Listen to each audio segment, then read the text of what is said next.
The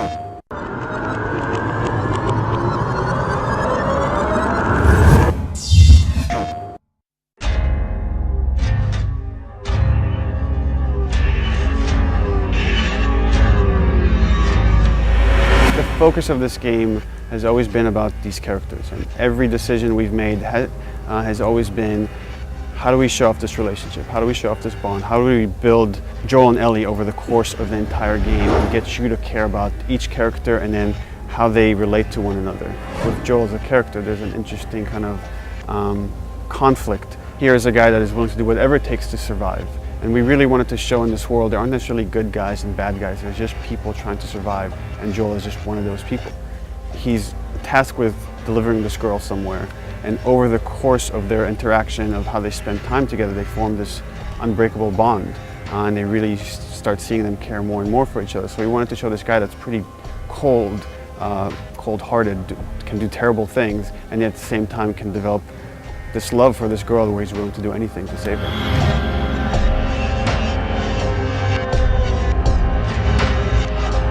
Well, it all started when we saw a documentary about this fungus called a cordyceps. And the way that fungus works is it infects different species of insects. The fungus develops inside them, burrows its way into its mind, and take control, essentially, of the insect. What if this thing jumped species and infected people? And that was the earliest inspiration. And so that was a really beautiful jumping off point to us, because we thought we could do something unique.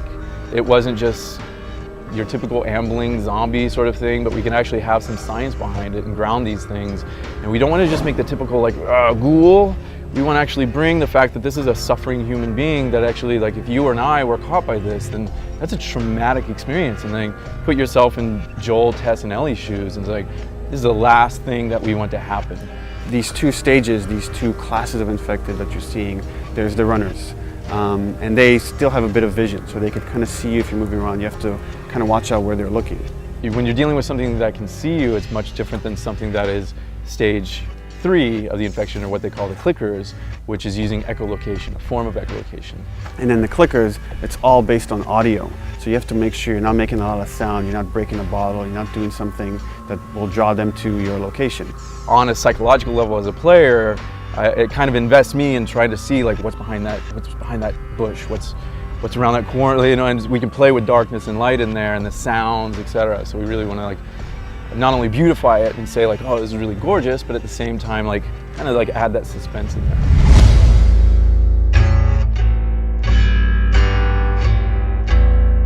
What you want to see is the contrast between the stark reality of the military city and that oppression versus, like, nature reclaiming the earth, what nature has done over 20 years, what the military has done fighting back the infection just to get this small little hovel, like, keeping their walls and their people contained, like, okay, we're safe, keep that locked down. You're in the city, and it's, in a way, you're surrounded by death. There's no one there. It's locations you're familiar with and that should be filled with people, should be filled with life, and they're empty.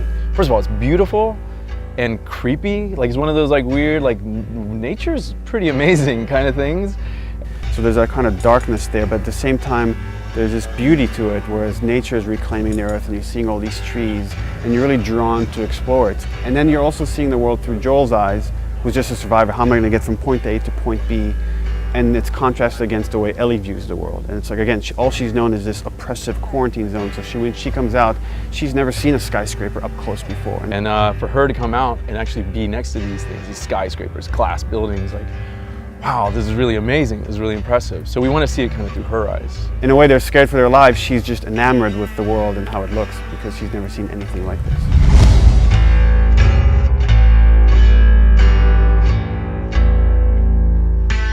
I'm sweating and I'm actually enjoying, and I know how to play these things, and every single time a new emergent situation exposes itself.